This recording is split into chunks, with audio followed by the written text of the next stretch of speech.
Tonight, a potential national security threat uncovered by Local 10. And last night, we reported that the U.S. government is training foreigners in explosives just outside of Washington, D.C. And that the training facility is seemingly wide open, largely unguarded. Local 10's Sasha Andrade was able to walk around without opening one gate or getting stopped by security, even when she approached containers filled with explosives. Tonight, we hear from the founder of the facility in part 2 of our exclusive investigation. Lori, once I saw how easy it was to get around the training facility, it was time to reach out to the State Department, who oversees the Anti-Terrorism Assistance Program. I was promised a sit-down meeting to go over the national security threat, or the potential one, and an hour before the meeting, instead, they canceled. The owner of the Virginia facility in question stepped in to tell his version.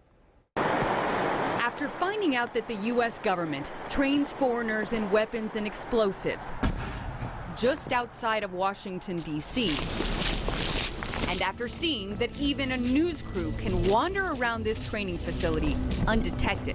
This is the first warning sign we've encountered. Now, we won't go in there, but as you can see, the gate behind me is wide open, and the explosives are inside of those trailers.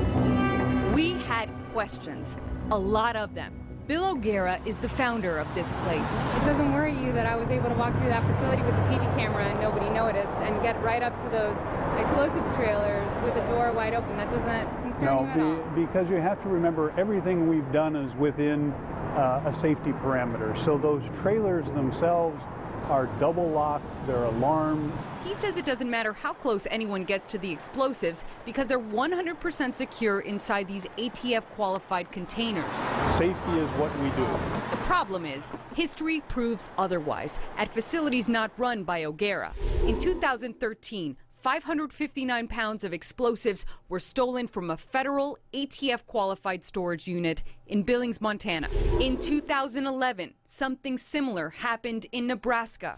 And in 2005, investigators say enough explosives to flatten a city were stolen from ATF certified storage trailers near Albuquerque, New Mexico. In those cases, it took police days to track down suspects.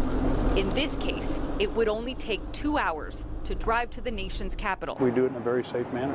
O'Gara says nothing out of the ordinary has ever happened at his training facility. What about people making threats?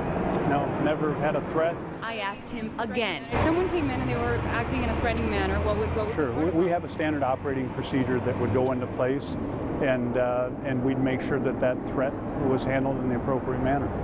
But it's never happened. Never happened. However, last month, state police and the local sheriff's office responded to a call for help at this facility to deal with a suspect who was agitated on the property. According to police, once the suspect calmed down, officers let him drive away. I stayed clear of it, really did. Locals we spoke with live in constant worry. I keep my door locked, double locked, every day. For their community and for their country. Why do they have to come here? Every few weeks, a new group shows up from a different country to learn the same skill set.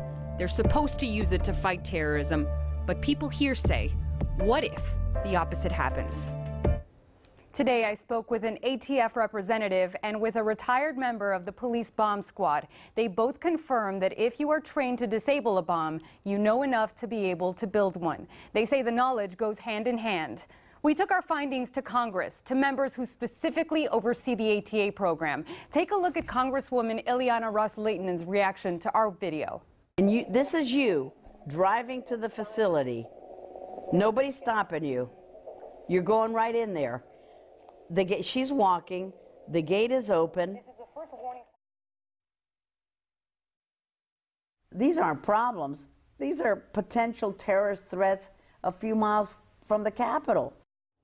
See her reaction and hear about the federal investigation she plans to launch tomorrow at 6 and 11. It is jaw-dropping. Absolutely. Sasha, are these trainees vetted before they get a visa to come into the country? Well, the State Department is supposed to be vetting these people, and they told me that they couldn't talk about how they actually vet these trainees. They couldn't tell me about the process, but I will point out that that female suspect in California and that mass shooting was here on a visa. It was a different kind of visa, but a visa and vetted nonetheless. And we know tens of thousands of those are given every year. Okay, Sasha, thanks so much. We'll see you